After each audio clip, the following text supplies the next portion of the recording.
Mazmur 91. Dalam lindungan Allah. Orang yang duduk dalam lindungan yang maha tinggi dan bermalam dalam naungan yang maha kuasa akan berkata kepada Tuhan, tempat perlindunganku dan kubu pertahananku, Allahku yang kupercayai. Sungguh, dialah yang akan melepaskan engkau dari jerat menangkap burung, dari penyakit sampar yang busuk. Dengan kepaknya, ia akan menudungi engkau, di bawah sayapnya engkau akan berlindung. Kesetiaannya ialah perisai dan pagar tembok. Engkau tak usah takut terhadap kedahsyatan malam, terhadap panah yang terbang di waktu siang, terhadap penyakit sampar yang berjalan di dalam gelap, terhadap penyakit menular yang mengamuk di waktu petang. Walau 1.000 orang rebah di sisimu dan 10.000 di sebelah kananmu, tetapi itu tidak akan menimpamu. Engkau hanya menontonnya dengan matamu sendiri dan melihat pembalasan terhadap orang-orang fasik. Sebab Tuhan ialah tempat perlindunganmu, yang maha tinggi telah kau buat tempat perteduhanmu. Malapetaka tidak akan menimpa kamu, dan tulah tidak akan mendekat kepada kemahmu. Sebab malaikat-malaikatnya akan diperintahkannya kepadamu untuk menjaga engkau di segala jalanmu. Mereka akan menatang engkau di atas tangannya, supaya kakimu jangan terantuk kepada batu. Singa dan ular tedung akan kau langkahi, engkau akan menginjak anak singa dan ular naga. Sungguh hatinya melekat kepadaku, maka aku akan meluputkannya, aku akan membentenginya, sebab ia mengenal namaku. Bila ia berseru kepadaku, aku akan menjawab, aku akan menyertai dia dalam kesesakan. Aku akan meluputkannya dan memuliakannya. Dengan panjang umur akan kukenyangkan dia, dan akan kuperlihatkan kepadanya keselamatan daripadaku. Shalom saudara yang dikasihi Tuhan, mari sama-sama kita perkatakan apa yang dimaksud dengan Pentakosta ketiga. Pentakosta ketiga adalah pencurahan Roh Kudus yang dahsyat di zaman ini melebihi yang terjadi di Azusa Street. Pentakosta ketiga akan mengakibatkan penuaian jiwa yang terbesar dan terakhir sebelum Tuhan Yesus datang kembali. Pentakosta ketiga akan membangkitkan generasi Yeremia, yaitu anak-anak muda yang dipenuhi Roh Kudus, cinta mati-matian kepada Tuhan Yesus, tidak kompromi terhadap dosa, dan akan bergerak untuk memenangkan jiwa. Pentakosta ketiga lahir di Indonesia yang bergerak ke bangsa-bangsa. Gerakan ini dari timur ke barat dan akan kembali ke Yerusalem. Pentakosta ketiga akan memberikan kuasa untuk menyelesaikan amanat agung, dan setelah itu Tuhan Yesus datang kembali.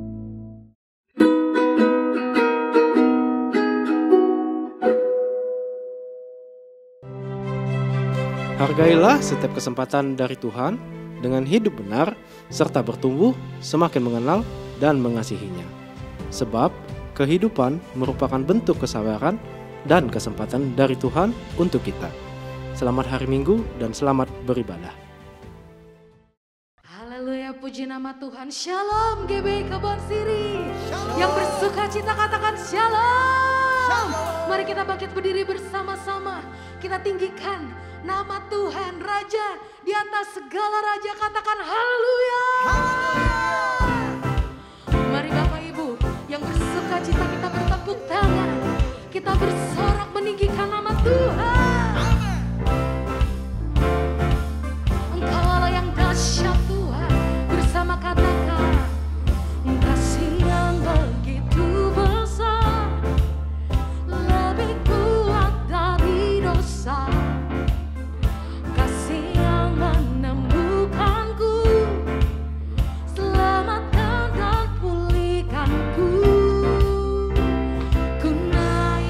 Syukur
kekuatan dan sukacita. Yang percaya boleh katakan yes. Yang percaya katakan haleluya. Tepuk tangan sama-sama buat Allah kita. Mari yang tak pujian ini nyatakan dengan iman. Dalammu ku temukan sukacita, dunia takkan sanggup ku berikan. Segala bebanku digantikan selama ku ada di dalammu. Oh, Kaulah sukacita, pengharapan dan kehidupan. Kau beri kekuatan, haleluya, bersukacita selamanya. Hey, katakan kau ada mendampingi, kau ada mendampingi setiap langkahku. Berikan kekuatan dengan rohmu, janjimu yang telah menuliskan, ku punya rancangan yang indah. Angkat dua tangan katakan, kaulah sukacita, ya, pengharapan dan kehidupan. Kau beri kekuatan, haleluya, haleluya. Kaulah sukacita, pengharapan dan kehidupan. Kau beri kekuatan, haleluya, bersukacita selamanya. Firman Tuhan berkata bahwa sukacita Tuhan adalah kekuatan kita. Amen. Yang percaya katakan amin. Yang mau terima sukacita Tuhan angkat dua tanganmu. Katakan yes. Yes. Are you ready? 1, 2, 3, go. Oh oh oh oh oh. Oh oh oh oh oh. Oh yeah yeah yeah yeah yeah. Oh oh oh oh oh. Oh oh oh oh oh. Kaulah sukacita. Aku dengan iman, pengharapan ya dan kehidupan. Kau beri kekuatan, haleluya, come on, come on. Kaulah sukacita, pengharapan dan kehidupan. Kau beri kekuatan, haleluya, bersukacita, haleluya, bersukacita. Sekali lagi, haleluya, bersukacita selamanya. Oh, dan kami bersukacita hanya di dalam Yesus. Yang setuju boleh katakan amin. Tepuk tangan buat Tuhan kita. Haleluya. Benar bahwa pengharapan yang kami dapatkan hanya di dalam Engkau.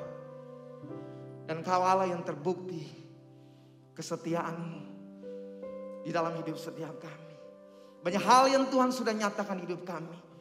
Dan bagian kami ingin bersyukur untuk kebaikan dan rancangan-Mu di hidup kami.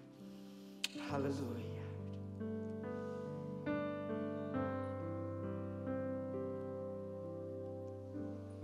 Banyak yang Kau perbuat di dalam hidupku. Rancangan indahmu terjadi di hidupku. Bapa yang mengerti segala yang ku perlu. Kasih-Mu sempurna nyata dalam hidupku. Bersyukur Bapa, ku bersyukur Tuhan, buat kasih setiamu di dalam hidupku. Ku bersyukur, ku bersyukur Bapa, ku bersyukur Tuhan, buat kasih setiamu di dalam hidupku. Ku bersyukur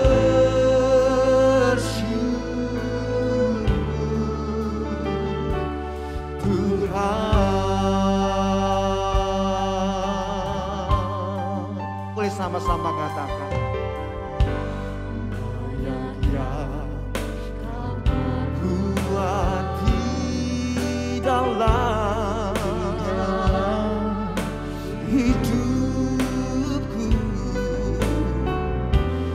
rancangan indahmu yang kami percaya terjadi di hidup apa yang mengerti segala yang ku perlu. Kasih-Mu sempurna nyata dalam hidupku.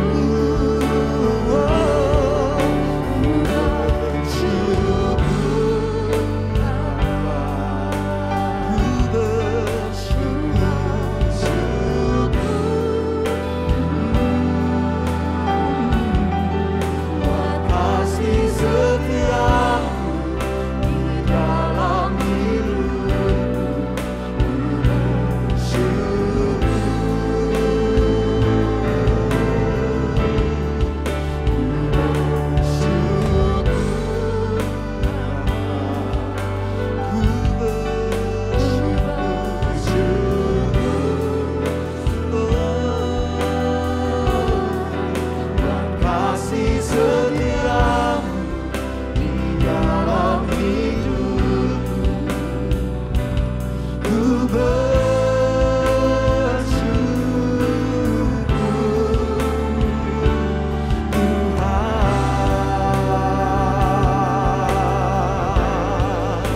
Kami bersyukur untuk penyertaan-Mu di hidup kami.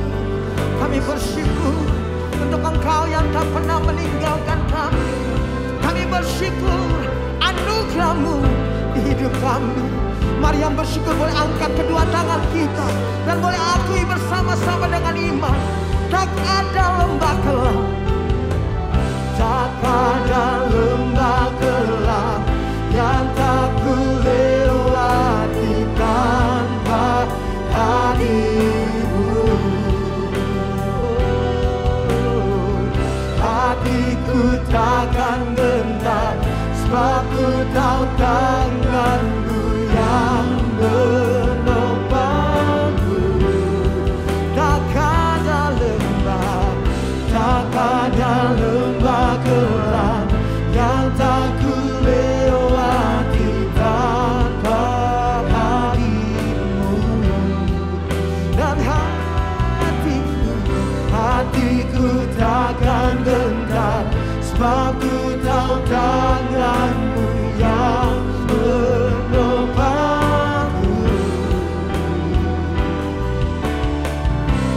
Kaulah Yesus, Kaulah Tuhan, hanya Kau ku percaya. Kaulah Yesus, Kaulah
takkan menyerah,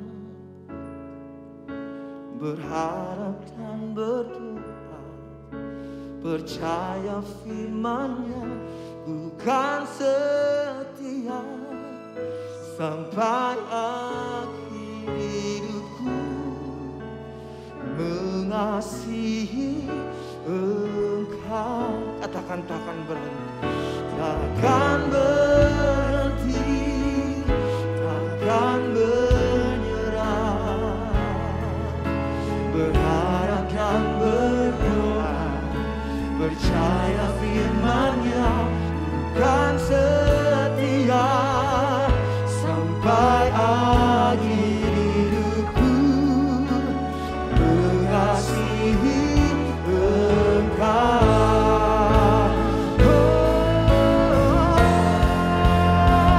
Takkan berhenti, takkan menyerah, berharap dan berdoa, percaya firman-Nya bukan setia sampai akhir hidupku, mengasihi Engkau, mengasihimu, mengasihi Engkau, mengasihi, katakan Yesus.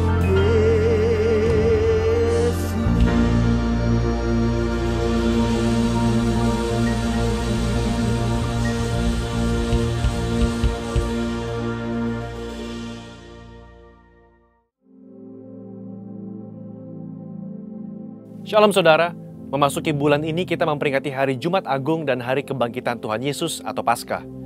Salah satu perdebatan yang terjadi beribu-ribu tahun sejak gereja berdiri adalah apakah kematian dan kebangkitan Yesus itu benar-benar terjadi atau hanya isapan jempol belaka.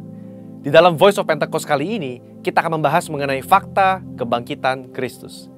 Pertama, kita perlu bertanya dahulu, apakah Yesus benar-benar mati secara historis di atas kayu salib? Karena ada juga teori yang beredar di luar sana bahwa Yesus tidak benar-benar mati. Faktanya adalah Yesus secara historis terbukti benar mati di atas kayu salib menurut hukuman Romawi saat itu. Kita memiliki bukti-bukti kuat dari kitab Perjanjian Baru dan kitab sejarah di luar Alkitab yang mencatat ada seseorang bernama Yesus yang betul-betul mati di atas kayu salib. Kedua, bahkan seorang pakar sejarah Perjanjian Baru yang juga seorang ateis dan kritikus utama terhadap kebangkitan Yesus, yaitu Dr. Gerd Ludemann, berkata, secara historis tidak dapat disangkal bahwa Yesus betul-betul mati. Nah, yang seringkali menjadi pertanyaan orang adalah, apakah betul Yesus itu bangkit dari kematian? Bagaimana saya bisa menjelaskan hal ini kepada orang yang ragu? Hari ini, kita akan melihat setidaknya 4 fakta sejarah yang membuktikan kebangkitan Kristus. Pertama, fakta bahwa kubur Yesus itu kosong. Ini adalah salah satu bukti terpenting mengenai kebangkitan Yesus. Karena bahkan orang-orang yang tidak setuju dengan pengajaran Yesus, yaitu para imam kepala dan orang Farisi, mengakui bahwa kubur itu kosong. Ketika para murid mulai berbicara mengenai Tuhan Yesus yang bangkit dari kematian, mereka sampai harus membuat berita bohong bahwa murid-muridnya datang dan mencuri mayat Yesus. Poinnya adalah, imam-imam kepala saat itu juga sadar bahwa kubur Yesus kosong, tetapi mereka tidak mau mengakui kebangkitan Tuhan Yesus. Mereka membuat berita bohong yang tersebar sampai hari ini. Imam kepala dan orang Farisi tidak bisa menjelaskan bagaimana kubur itu kosong. Kedua, fakta bahwa prajurit Romawi turut menyaksikan kebangkitan Yesus. Kubur Yesus dijaga oleh para prajurit Romawi yang diminta sendiri oleh para imam kepala dan orang Farisi kepada Pilatus. Bagaimana mungkin penjaga-penjaga yang memeterai kubur itu dan menjaganya tidak sadar kalau ada murid yang berusaha mencuri dan membuka batu kuburan itu? Alkitab malah mencatat ketika Yesus bangkit, penjaga-penjaga itu gentar ketakutan dan menjadi seperti orang-orang mati. Kalau prajurit Romawi lalai melaksanakan tugas, seharusnya mereka dihukum mati, bukan? Tetapi faktanya adalah mereka diberikan sejumlah besar uang untuk tutup mulut perihal mujizat kebangkitan Yesus. Ketiga, fakta pertobatan Yakobus saudara Yesus dan juga Saulus. Yakobus yang adalah saudara kandung dari Yesus juga awalnya tidak percaya bahwa Yesus betul-betul anak Allah. Malahan jika kita baca dari Markus 3 ayat 21 dan Yohanes 7 ayat 1-10, jelas tertulis bahwa saudara-saudaranya sendiri pun tidak percaya kepadanya. Tetapi apa yang terjadi dalam kitab Kisah Para Rasul? Kita menemukan Yakobus saudara Yesus menjadi kepala gereja di Yerusalem.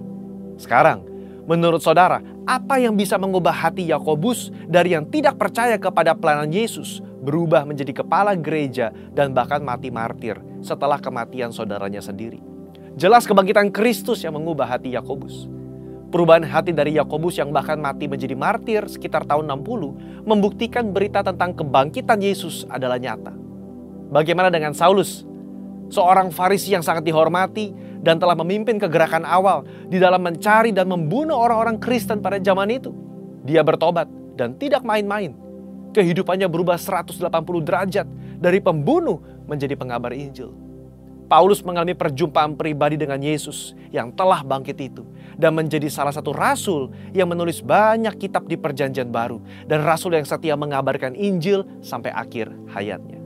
Yang keempat, fakta dari banyaknya saksi mata yang menyaksikan kebangkitan Yesus Kristus.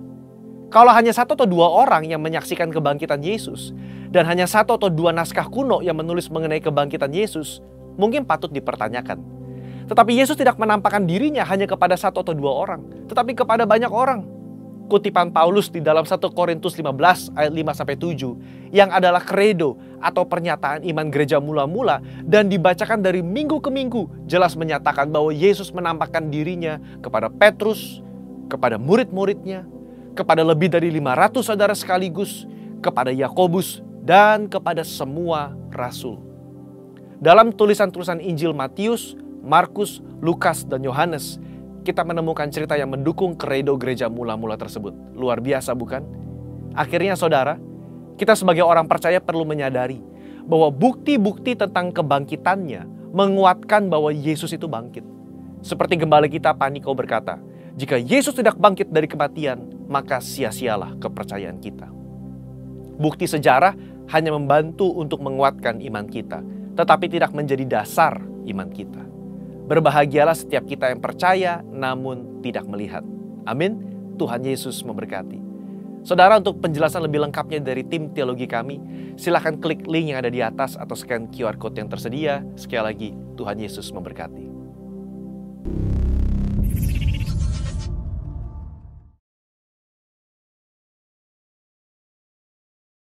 Halo Shalom GBI Kebon Siri, senang sekali saya bisa kembali melayani Anda dalam ibadah online. Berdoa agar firman Tuhan disampaikan sebentar bisa menjadi berkat dan terus menolong Anda dalam bertumbuh dalam iman.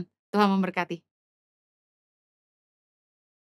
Bapa di sorga, kami bersyukur buat hadirat-Mu di tengah-tengah kami. Terima kasih Tuhan buat kesetiaan-Mu, buat kebaikan-Mu, buat anugerah-Mu. Terima kasih buat pengorbanan-Mu di kayu salib. Terima kasih kalau kami boleh mengenal Engkau Tuhan. Kami boleh mengenal kasih karunia-Mu di dalam hidup kami. Kami bersyukur buat kemurahan Tuhan. Kalau kami boleh beroleh keselamatan karena pengorbanan-Mu di kayu salib Tuhan. Kami yang tadinya hidup sia-sia, kami boleh berbalik dari jalan-jalan kami yang salah. Dan kami boleh memperoleh pengenalan akan Tuhan. Berdoa firman-Mu membimbing kami, menasehati kami, mengajar kami. Supaya kami boleh terus bertumbuh di dalam iman dan dalam pengenalan akan Tuhan. Berdoa Tuhan, Engkau memberikan hikmat dan wahyu kepada kami, supaya firman yang disampaikan boleh mendewasakan umat-Mu. Terima kasih Bapa. Tolong hamba-Mu, karena sungguh tanpa Engkau, hamba tidak mampu. Biar hanya Kristus yang selalu dipermuliakan dalam hidup kami. Demi nama Yesus kami berdoa. Amen. Hari ini saya akan menyampaikan firman Tuhan dengan tema purpose, yaitu tujuan. Tahukah Anda bahwa Yesus punya tujuan dalam hidupnya? Yesus punya tujuan ketika dia datang ke dunia. Yesus katakan dalam Yohanes 6 ayat 38, sebab aku telah turun dari sorga, bukan untuk melakukan kehendakku, tetapi untuk melakukan kehendak Dia yang telah mengutus aku. Yesus datang ke dunia ini dengan membawa sebuah tujuan. Tujuan yang bukan berasal dari dirinya, tapi menjadi kehendak Bapa yang mengutus Yesus datang ke dunia. Apa tujuan Yesus datang ke dunia? Yohanes 3 ayat 16 berkata gini, karena begitu besar kasih Allah akan dunia ini, sehingga Ia telah mengaruniakan anaknya yang tunggal, supaya setiap orang yang percaya kepadanya tidak binasa, melainkan beroleh hidup yang kekal. Ayat 17, sebab Allah mengutus anaknya ke dalam dunia, bukan untuk menghakimi dunia, melainkan untuk menyelamatkannya oleh Dia. Yesus tahu bahwa kehadirannya di dunia, Ia datang dengan satu tujuan yang Bapa berikan, yaitu untuk menyelamatkan dunia. Karena Tuhan sangat mengasihi dunia ini, dan Tuhan tidak ingin seorang pun binasa, melainkan beroleh hidup yang kekal, bersama-sama dengan Bapa di sorga. Yesus punya tujuan waktu Dia hadir ke dunia ini. Bagaimana dengan kita? Apakah kita punya tujuan hidup? Orang yang hidup tanpa tujuan akan jadi hilang, akan jadi hampa. Mereka nggak tahu mereka hidup buat apa.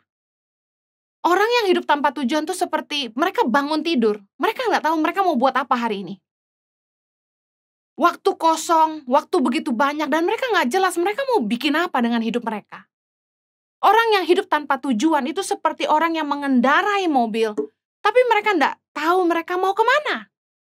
Hidup tanpa tujuan itu seperti orang yang bekerja lalu menjadi kaya, tapi tidak tahu kekayaannya untuk apa.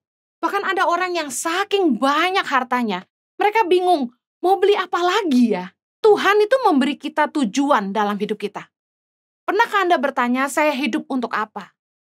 Mazmur 139:16 berkata, matamu melihat selagi aku bakal anak, dan dalam kitabmu semuanya tertulis hari-hari yang akan dibentuk sebelum ada satu pun daripadanya. Jelas di ayat firman Tuhan ini, Raja Daud sedang bicara sama kita bahwa di dalam kitab kehidupan Tuhan, Tuhan itu menulis rencananya buat hidup kita. Apa yang Dia mau untuk kita. Tujuan Tuhan bagi kita masing-masing ditulis dalam kitab kehidupan. Bahkan sebelum hari-hari itu ada, Tuhan sudah menuliskannya bagi kita. Nah, berapa banyak dari kita yang sadar bahwa Tuhan itu punya rencana buat kita. Tuhan menciptakan kita nggak asal-asalan. Ada satu tujuan yang Tuhan punya buat kita masing-masing. Kalau Anda bertanya, saya hidup untuk apa? Anda harus tanya itu sama Tuhan. Karena hanya Sang Pencipta yang paling tahu tujuannya bagi ciptaannya. Efesus 2 ayat 10 berkata gini, karena kita ini buatan Allah.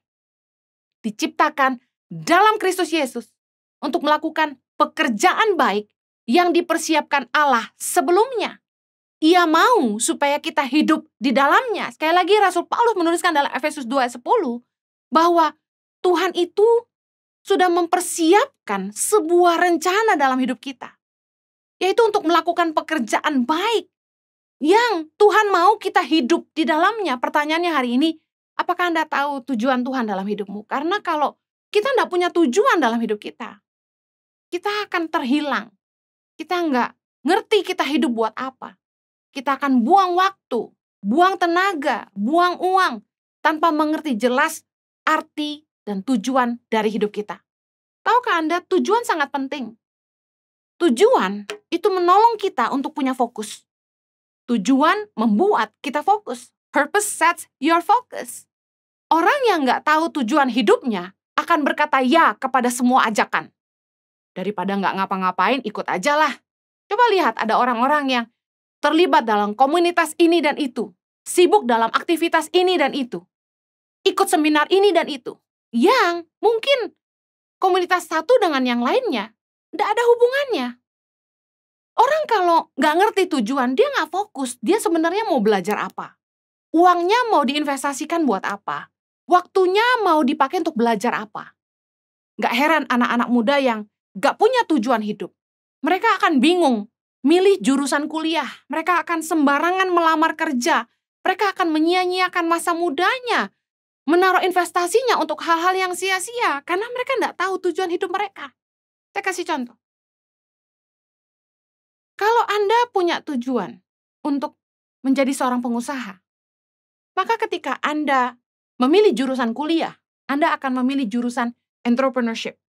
Anda akan memilih jurusan bisnis atau marketing, apapun yang mengarah kepada dunia bisnis. Kemudian Anda akan memilih buku-buku tentang bisnis, bagaimana bisnis startup, bagaimana ilmu digital marketing. Anda akan belajar bagaimana untuk branding, bagaimana untuk memulai sebuah usaha, belajar soal legalitasnya, dan lain sebagainya. Orang yang punya tujuan, mereka akan fokus kepada satu hal yang paling penting buat mereka. Makanya saya pernah share bahwa visi itu nggak pernah berubah. Tujuan tuh nggak berubah, tapi yang ada kita berkembang. Mungkin waktu kita mulai belajar, kita nggak ngerti banyak. Tapi seiring berjalannya waktu, fokus kita mulai berkembang. Tapi arahnya tetap sama, tujuannya tetap sama. Tujuan akan menolong kita untuk mempertajam pilihan-pilihan dalam hidup kita. Kalau saya tahu dari sejak muda bahwa Tuhan punya panggilan dalam hidup saya, yaitu tujuan hidup saya harusnya mengeluarkan orang dari kemiskinan, mungkin saya akan memilih jurusan kuliah sosiologi atau community development. Atau saya akan belajar tentang ilmu-ilmu yang berbau sosial, bagaimana saya mengerti menolong masyarakat prasejahtera. Tapi karena saya tidak tahu tujuan hidup saya waktu itu, saya kuliahnya malah belajar yang berbeda. Di foundation waktu saya pindah ke Australia, waktu saya masih SMA di Jakarta, saya mengambil jurusan biologi. Kemudian saya pindah ke Sydney, saya ngambil jurusan commerce, yaitu ekonomi. Waktu saya foundation di New South Wales University, kemudian saya hendak mengambil jurusan perhotelan. Kalau orang nggak ngerti tujuan hidupnya, pindah-pindah arahnya, nggak jelas.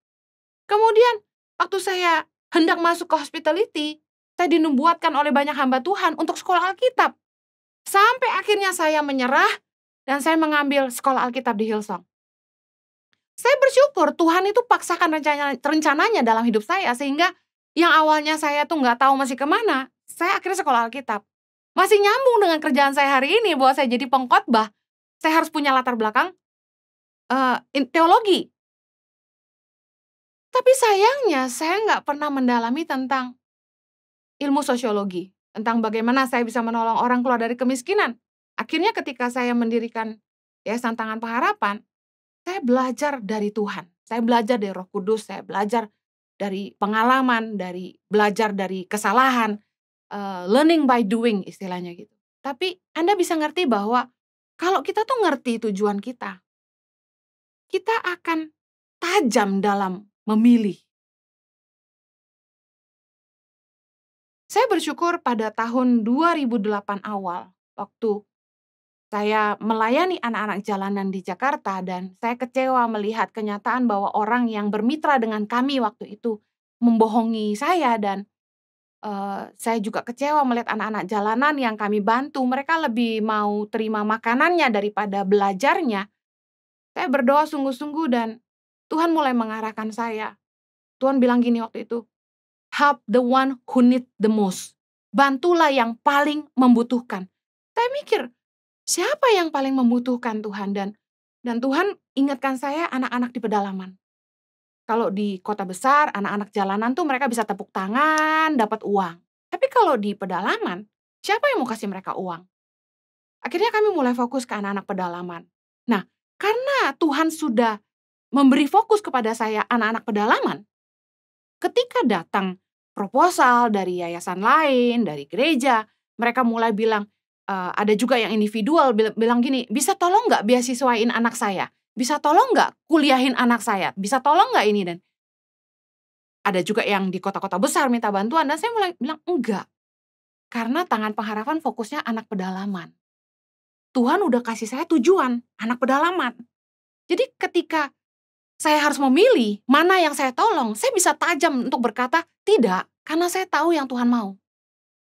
Ada beberapa kali saya sempat argue dengan suami saya di masa yang lalu ketika ada hamba-hamba Tuhan yang malah minta dibiayain beasiswa kuliah sama suami saya.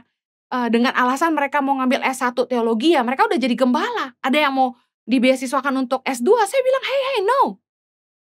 Mereka udah pelayanan, mereka bisa dapat uang. Sedangkan anak-anak di pedalaman ini kalau kita nggak kuliahin mereka, orang tuanya nggak mampu sekolahin mereka.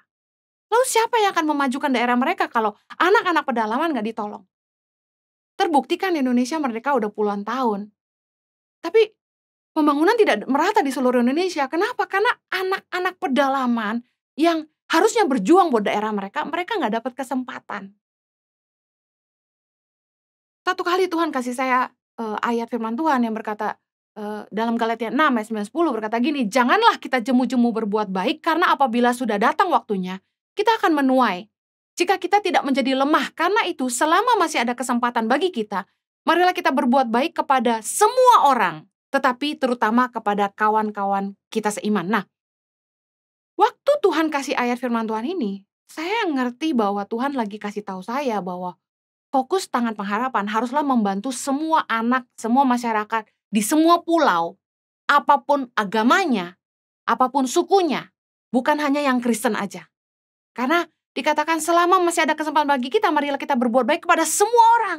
Nggak pandang suku, nggak pandang agama. Makanya Yayasan Tangan Pengharapan bukan yayasan Kristen. Tapi kami menolong semua orang, apapun sukunya, apapun agamanya. Tapi khususnya daerah-daerah yang memang paling miskin.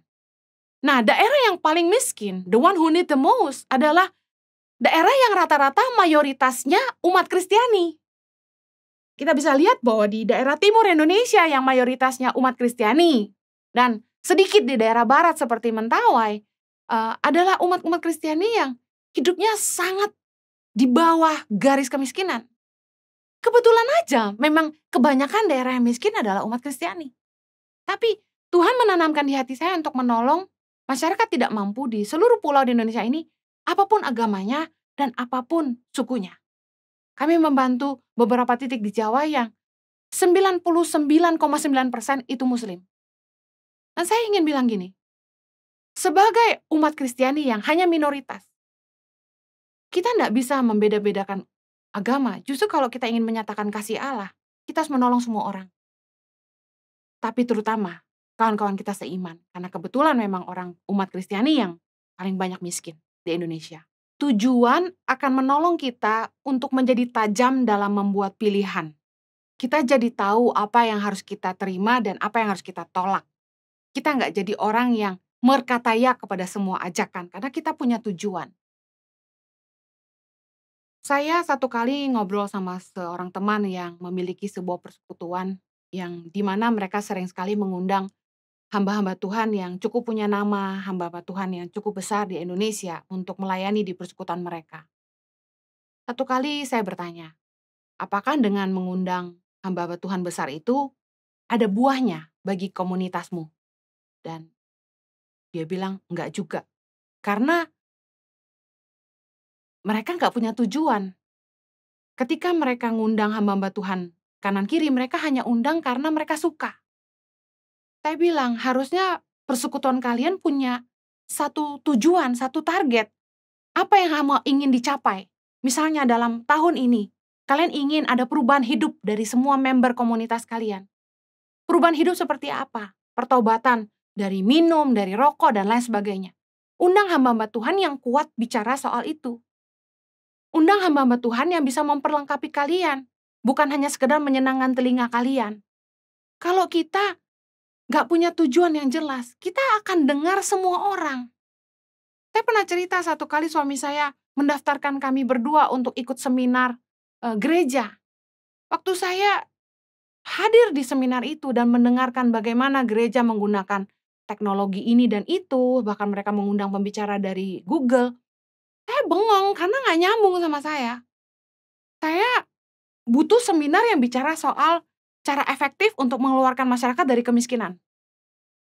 Dan langkah-langkah untuk menolong masyarakat supaya bisa mendapat bantuan pemerintah untuk listrik dan air misalnya.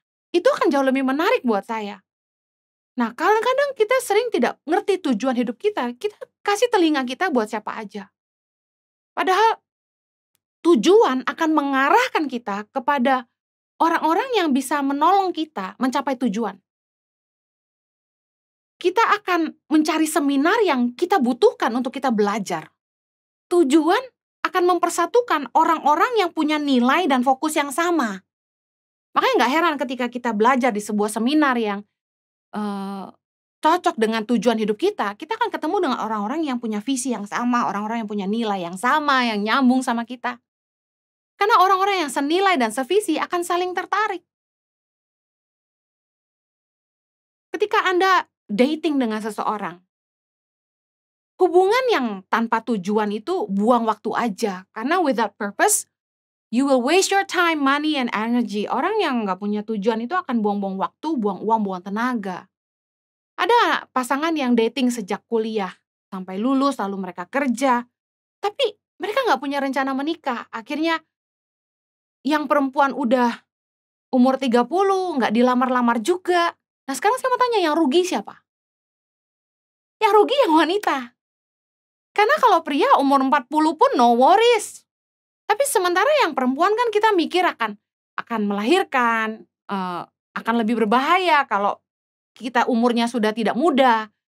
Dan sementara kesempatan untuk ketemu orang lain dan memulai lagi dari nol pasti sudah sedikit. Untuk mulai lagi yang baru pun mungkin sudah malas. Namun ketika kita dating tuh bukan buat coba-coba, bukan buat iseng-iseng. Kita harus punya tujuan. Dating tuh buat nikah. Makanya kita harus cari orang yang benar-benar seiman, setujuan, sepadan, takut akan Tuhan. Karena kita dating bukan untuk buang waktu aja, kita dating untuk sebuah tujuan, yaitu untuk menikah. Ya kalau dalam perjalanan waktu kita kemudian menemukan, oke, kita nggak bisa lanjutkan, nggak masalah. Tapi paling nggak dari awal membangun hubungan, udah harus ada tujuan. Bukan cuma buat iseng-iseng aja. Dating bukan untuk coba-coba.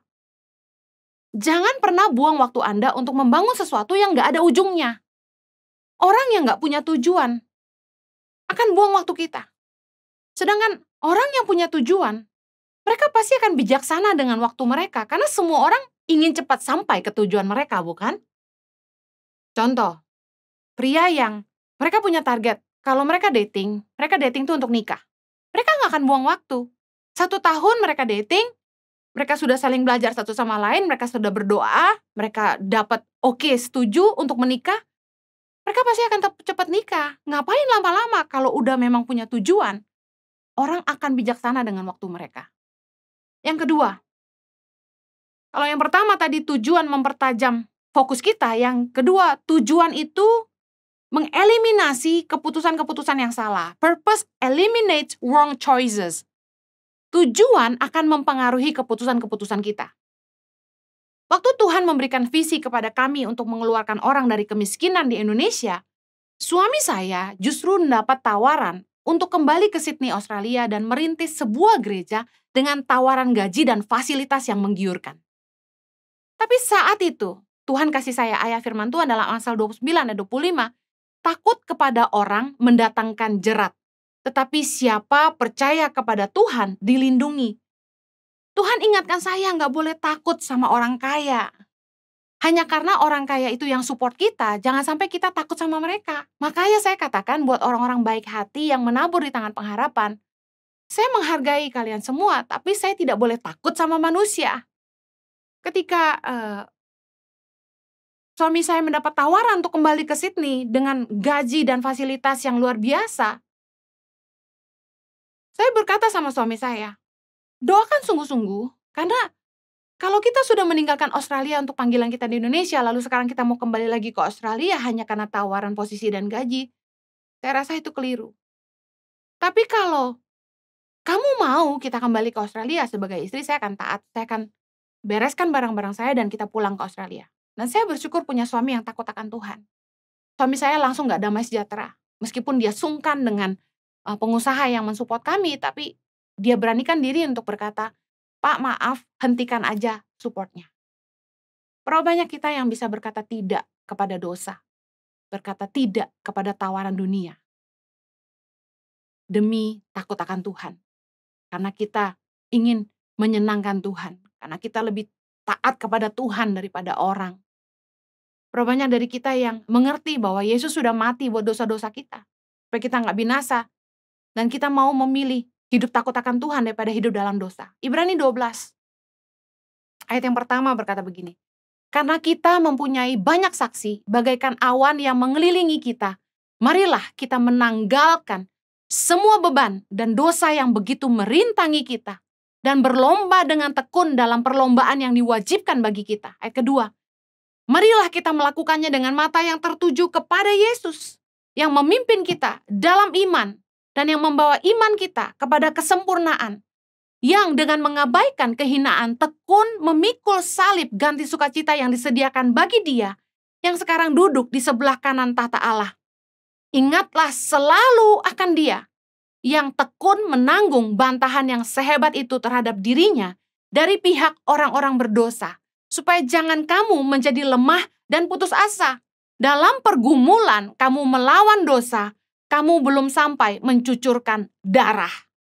Ketika kita merenungkan karya salib Yesus yang sudah mati untuk menebus kita di kayu salib, dan kita mengerti bahwa Yesus sudah melepaskan kita dari hidup kita yang lama, yang sia-sia, harusnya kita nggak kembali lagi ke situ. Kita harus bisa mengeliminasi keputusan-keputusan salah, pilihan-pilihan yang salah ketika teman kita, pacar kita, ngajak kita hidup dalam dosa lagi, kita harus bisa bilang tidak. Ibrani 12 ayat 1 berkata, karena kita mempunyai banyak saksi, bagaikan awan yang mengelilingi kita, marilah kita menanggalkan semua beban dan dosa yang begitu merintangi kita. Sebagai orang percaya, pengikut Kristus, kita ngerti bahwa kita harus beri teladan kepada orang-orang yang kita pimpin. Kita harus jaga hidup kita. Kita harus sadar bahwa kita harus hidup jadi saksi, jadi terang. Kita nggak bisa main-main dengan dosa. Kita harus bisa mengeliminasi semua tawaran yang bisa menjerat kita kembali ke hidup lama. Makanya saya bilang, ada baiknya kita terlibat dalam komunitas orang percaya. Terlibatlah dalam pelayanan. Karena komunitas dan pelayanan itu menjadi pagar yang menjaga kita untuk hidup benar. Bukan karena semata kita takut dihakimi orang, karena itu munafik. Kita cuma benar di depan orang. Tapi kita sesadar-sadarnya tahu bahwa kita harus bangun iman kita demi orang-orang yang kita pimpin. Bahwa kita harus jaga kekudusan sebagai orang percaya. Kita harus jadi terang dan teladan. Kita nggak bisa ngorbanin orang-orang yang kita bimbing, teman-teman sepelayanan yang lihat hidup kita. Kita nggak mau jadi batu sandungan buat mereka. Tujuan menolong kita untuk mengeliminasi pilihan-pilihan dan keputusan-keputusan yang salah. Firman Tuhan dalam Ibrani 12 ayat 1-2 bilang, pada saat kita berusaha hidup benar, kita menanggalkan dosa dan beban yang begitu merintangi kita harus melakukannya dengan mata yang tertuju kepada Yesus. Dalam perjalanan iman kita, fokuslah kepada Yesus. Ayat 3 bilang, ingatlah selalu akan Dia. Saya mau share ini. Banyak kali kita kecewa sama sesama orang Kristen.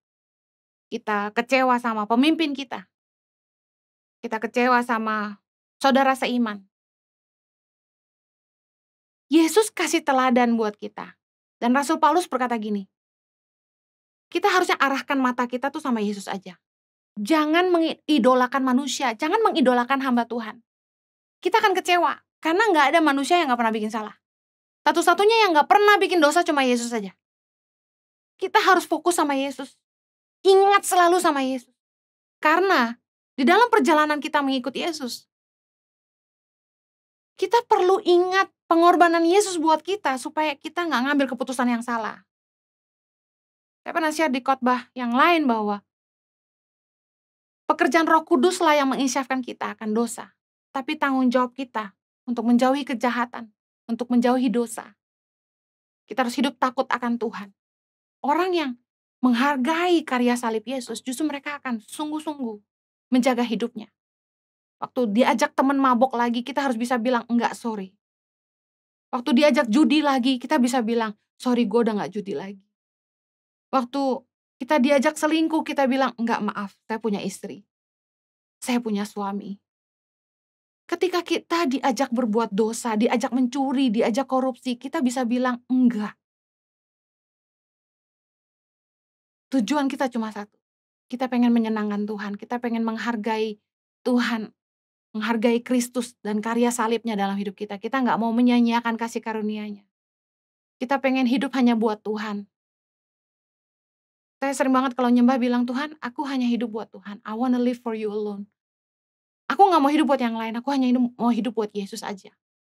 Saya percaya bahwa kalau kita fokus hidup kita, cuma mau nyenengin Tuhan, cuma mau hidup melakukan kehendak Tuhan dalam hidup kita, itu akan jadi kekuatan untuk kita tuh menolak semua tawaran-tawaran, godaan-godaan. Yang terakhir, tujuan itu memberi kita kekuatan untuk bertahan menghadapi segala tantangan. Banyak sekali yang pasti ngalamin dalam kehidupan kekristenan. Iman kita digoncangkan dengan berbagai badai kehidupan, masalah, cobaan, tekanan, penderitaan. Tapi tahukah Anda bahwa kalau Anda punya tujuan Tuhan dalam hidupmu, Anda akan punya kekuatan untuk bertahan. Anda pasti akan mempertahankan iman sampai akhir. Banyak sekali tantangan yang saya hadapi dalam menjalani panggilan Tuhan. Setiap kali saya lemah, Saya cuma menguatkan hati saya dengan mengingat bahwa Tuhan yang suruh saya lakukan ini.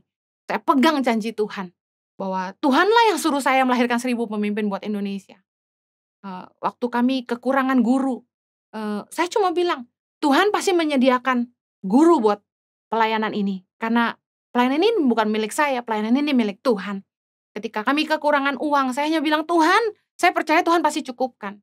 Karena pelayanan Tangan Pengharapan bukan punya saya, tapi punya Tuhan. Kan Tuhan pasti cukupi kebutuhan. Saya selalu ingat bahwa Tuhanlah yang memanggil saya dan bukan pilihan saya.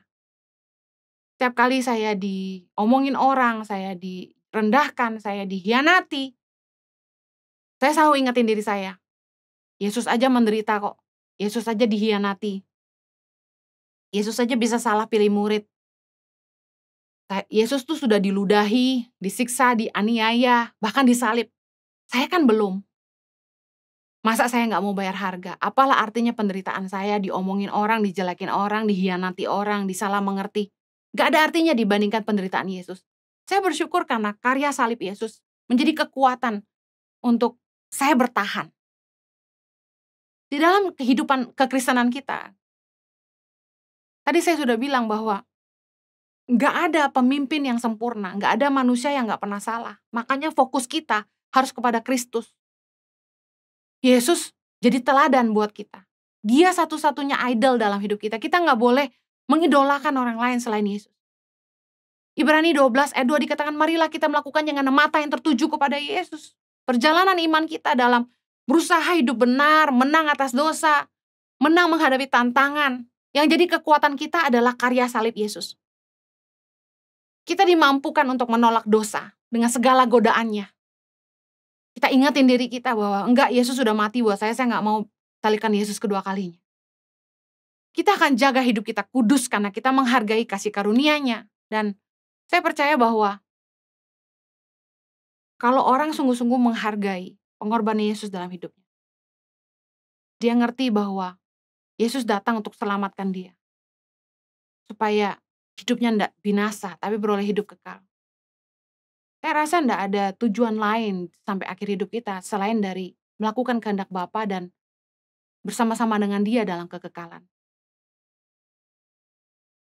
Kita semua menghidupi rencana Tuhan dalam hidup kita, tapi ujung dari semuanya adalah bersama-sama dengan Dia dalam kekekalan. Kalau kita ingat akan kekekalan, saya percaya kita pasti bertahan. Makanya penting sekali untuk orang Kristen to be driven by eternity. Bukan hanya melihat apa yang ada saat ini, apa yang bisa kita nikmati di dunia ini, tapi kita punya fokus, yaitu kekekalan bersama dengan Bapa di sorga. Tujuan itu yang memberi kita kekuatan untuk menghadapi tantangan, godaan, dan menang atas dosa. Ibrani 12:4 berkata, dalam pergumulan kamu melawan dosa, kamu belum sampai mencucurkan darah. Kita mungkin nangis waktu kita harus pilih Tuhan daripada dunia. Kita mungkin nangis waktu kita harus putusin pacar kita yang gak seiman.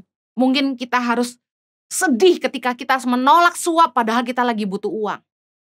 Menolak tawaran yang menggiurkan karena kita taat sama Tuhan. Saya tahu berat, gak mudah. Tapi bukankah Yesus sudah bilang, barang siapa ingin mengikut aku, harus menyangkal diri, pikul salib, dan ikut aku. Kita gak bisa hanya mau berkatnya, tapi tidak mau taatnya. Mari yakini bahwa ada upah di sorga yang menanti kita, kehidupan kekal pada ujungnya. Apa tujuan hidup Anda? Saya berdoa agar tujuanmu yang akan senantiasa menjaga setiap langkahmu. Karena tujuan itu yang memberi kita fokus dan menjaga setiap kita dari mengambil keputusan yang salah. Dan juga memberi kita kekuatan untuk terus bertahan menghadapi tantangan. Saya akhiri ingat bahwa tujuan akan menolong kita punya fokus. Tujuan akan mengeliminasi keputusan-keputusan yang salah. Dan tujuan akan memberi kita kekuatan untuk bertahan menghadapi tantangan. Saya berdoa agar setiap Anda bisa menemukan tujuan Tuhan dalam hidupmu. Dan mempertahankan imanmu sampai akhir. Sambil memandang salib Kristus. Dan juga mengerti bahwa ada kehidupan kekal yang menanti kita bersama dengan Bapa di sorga. Dalam nama Yesus. Amen. Mari kita berdoa. Bapa, kami berdoa agar kiranya setiap kami boleh mengerti tujuan Tuhan dalam hidup kami. Sehingga kami punya kekuatan untuk bertahan, menolak setiap tawaran yang tidak sesuai dengan kehendak Tuhan. Kami bisa punya kekuatan untuk bertahan Tuhan, menghadapi semua tantangan. Kami berdoa agar umat-Mu boleh dikuatkan. Tuhan boleh buka telinga rohani mereka supaya mereka boleh mendengar apa yang Tuhan mau buat hidup mereka. Biar kiranya karya salib Kristus yang memerdekakan kami Tuhan bisa memberikan kepada kami kekuatan untuk bertahan sampai akhirnya. Terima kasih Bapak. Di dalam nama Yesus kami berdoa. Amen. Have a blessed day. God bless you. Mari buka hatimu di hadapan Tuhan dan terima berkat Tuhan. Kiranya kasih karunia Tuhan senantiasa menyertai hidupmu. Sehingga apa saja yang kau kerjakan, Tuhan membuatmu berhasil. Kemana saja engkau pergi, Tuhan membuatmu beruntung. Perlindungan Tuhan sempurna atas engkau dan seisi rumahmu. Kiranya hikmat Tuhan menolong engkau mengambil keputusan yang terbaik dalam hidupmu. Kiranya takut akan Tuhan senantiasa menjaga pertimbangan hatimu. Di dalam nama Yesus kami berdoa. Amen. Terima kasih Anda telah mengikuti ibadah online pada hari ini. Kami mengajak Anda untuk berdoa, menyembah Tuhan, dan mendengar pesan firman Tuhan dalam acaraku Menyembah via Zoom setiap hari Senin sampai Sabtu pukul 5 pagi. Kecuali hari libur nasional, Ku Menyembah akan diliburkan. Berikut adalah informasi meeting ID dan passcode Zoom.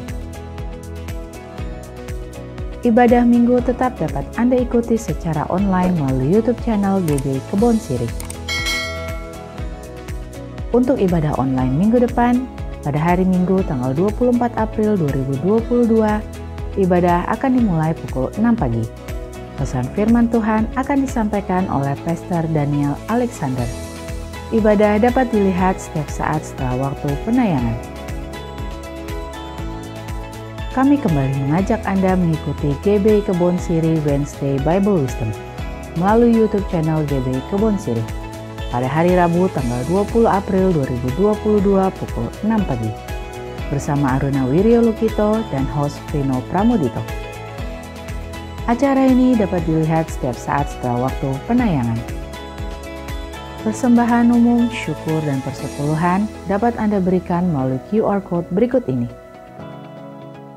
Scan QR Code yang tertera di layar, dan langkah selanjutnya dapat mengikuti proses yang tertera di aplikasi e-payment Anda. Persembahan melalui QR Code tidak dipungut biaya apapun. Persembahan umum, persepuluhan, diakonia dapat Anda transfer ke nomor rekening berikut ini.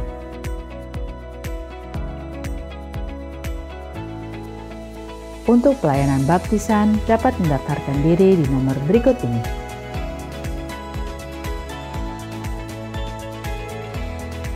Demikianlah GBI Kebon Sirih News Flash hari ini.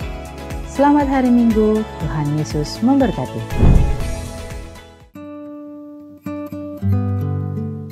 Mari jemaat Tuhan, kita siapkan hati kita untuk berdoa.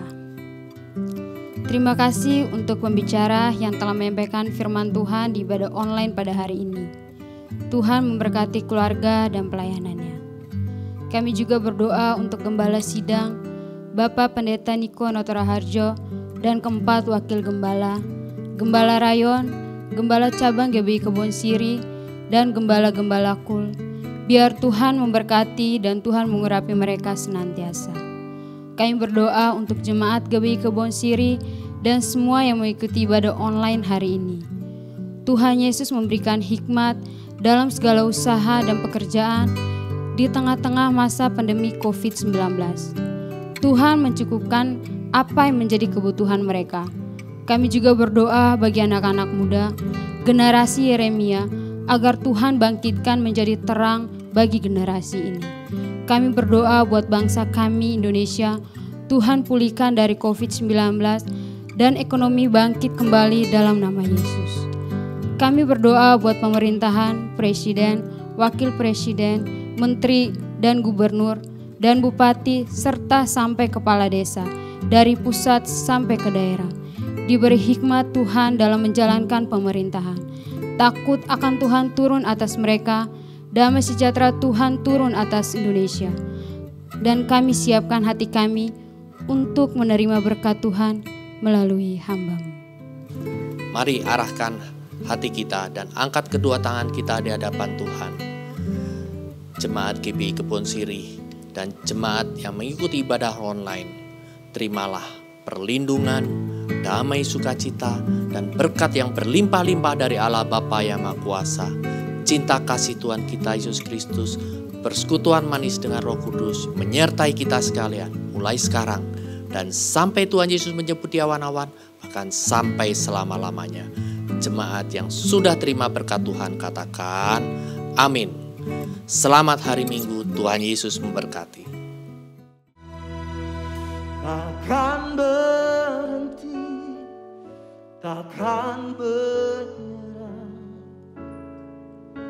berharap dan berdoa, percaya firman-Nya bukan setia sampai akhir hidupku, mengasihi Engkau. Katakan takkan berhenti, takkan berhenti, takkan menyerah,